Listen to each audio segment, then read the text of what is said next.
નીચ અને ઘટિયા લોકોની ઓળખ હોય છે આ 10 આદતો. જીવનમાં દરેક માણસ સારો નથી મળતો. કેટલાક લોકો એવા પણ હોય છે જે ચહેરા પર સ્મિત રાખે છે, મીઠી વાતો કરે છે, પરંતુ દિલમાં ઝેર છુપાવીને બેઠા હોય છે. આવા લોકો ધીમે ધીમે આપણું સુખ, આપણો વિશ્વાસ અને મનની શાંતિ છીનવી લે છે. તેથી સમય રહેતા આવા લોકોની ઓળખ કરવી ખૂબ જરૂરી છે. આજે આપણે એવી આદતો વિશે વાત કરીશું જેનાથી ખબર પડે છે કે સામેનો માણસ કેટલી નીચી અને ખરાબ વિચારધારા રાખે છે. પહેલી ઓળખ. આવા લોકો તમારા સામે તમારી પ્રશંસા કરશે, પરંતુ પાછળથી તમારી બદનામી કરશે. તેઓ ક્યારેય નથી ઈચ્છતા કે તમારી ઇજ્જત વધે. તેમને માત્ર પોતાનો ફાયદો જ દેખાય છે. આવા લોકો મિત્રો નથી હોતા, તેઓ ફક્ત તકનો લાભ લેવાવાળા લોકો હોય છે. બીજી ઓળખ. ઘટિયા માણસ હંમેશા બીજાની મજબૂરીનો ફાયદો ઉઠાવે છે. જો કોઈ દુઃખ કે મુશ્કેલીમાં હોય તો સારો માણસ મદદ કરે છે, પરંતુ નીચી વિચારધારા ધરાવતો માણસ એ જ સમયે પોતાનો સ્વાર્થ શોધે છે. તેને બીજાના દુઃખથી કોઈ ફરક પડતો નથી. ત્રીજી ઓળખ. આવા લોકો દરેક વાતમાં ખોટું બોલે છે. તેમની વાતો સાંભળવામાં ખૂબ સારી લાગે છે, પરંતુ તેમાં સત્ય બહુ ઓછું હોય છે. તેઓ ખોટાના આધાર પર લોકોનો વિશ્વાસ જીતે છે અને પછી એ જ વિશ્વાસ તોડી નાખે છે. ચોથી ઓળખ.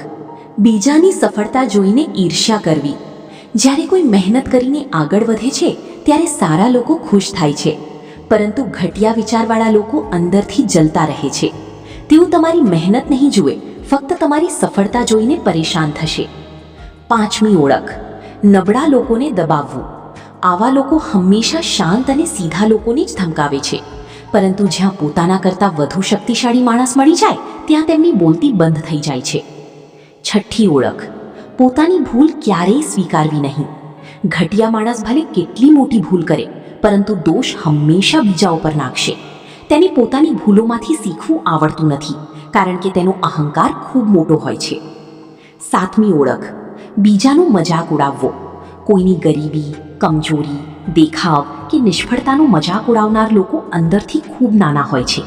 જે માણસ બીજાને નીચું બતાવીને ખુશ થાય છે તેનાથી વધુ ગરીબ વિચારધારા કોઈની નથી. આઠમી ઓળખ. સંબંધોમાં સ્વાર્થ રાખવો. આવા લોકો ત્યાં સુધી સાથે રહે છે જ્યાં સુધી તેમને ફાયદો મળે છે. જે દિવસે તમારાથી ફાયદો બંધ થઈ જાય એ દિવસે તેમનો સ્વભાવ પણ બદલાઈ જાય છે. તેમની સંબંધોની નહીં, પરંતુ મતલબની કિંમત હોય છે. નવમી ઓળખ. હંમેશા નફરત અને નકારાત્મક વાતો કરવી. ઘટિયા વિચારવાળો માણસ ક્યારેય કોઈની સારી બાબત નથી જોતો. તેને દરેક જગ્યાએ ખામી, બુરાઈ અને ઝઘડો જ દેખાય છે, કારણ કે માણસની વિચારધારા જ તેની સાચી ઓળખ હોય છે. અને છેલ્લી ઓળખ. આવા લોકો ક્યારેય દિલથી ખુશ નથી હોતા. તેઓ બહારથી ભલે હસતા હોય, પરંતુ અંદરથી હંમેશા ઈર્ષ્યા, ગુસ્સો અને નફરતમાં જીવતા હોય છે. એટલે જ તેઓ બીજાની ખુશી પણ સહન કરી શકતા નથી. મિત્રો, જીવનમાં સૌથી જરૂરી વસ્તુ છે સારા લોકોનો સાથ.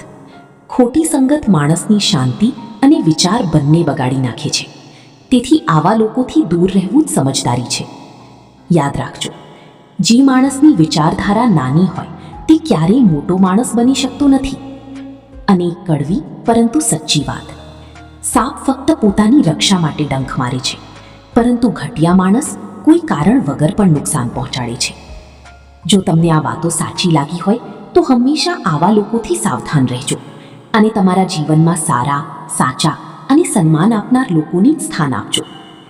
મિત્રો, જો તમને આ વાતો સાચી લાગી હોય તો એક વાત હંમેશા યાદ રાખજો. જીવનમાં ખોટા લોકો સાથે ઝઘડો કરવા કરતાં તેમની પાસેથી દૂર થઈ જવું વધુ સારું છે, કારણ કે કાદવમાં ઉતરીને કોઈ પણ સાફ રહી શકતું નથી. તમારા જીવનમાં એવા લોકોને સ્થાન આપો જે તમારું સન્માન કરે, તમારી ખુશીમાં ખુશ થાય અને મુશ્કેલ સમયમાં તમારો સાથ આપે. કારણ કે માણસની સાચી સંપત્તિ પૈસા નથી, પરંતુ સારા લોકોનો સાથ છે. જો તમને આ વિડીયો પસંદ આવી હોય તો વિડીયોને લાઈક કરો, શેર કરો અને ચેનલને સબસ્ક્રાઇબ જરૂર કરજો.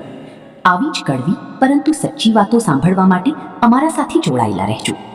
મળીએ આગામી વિડીયોમાં એક નવી શીખ અને સચ્ચાઈ સાથે. ત્યાં સુધી તમારું અને તમારા પોતાના લોકોનું ધ્યાન રાખજો. ધન્યવાદ.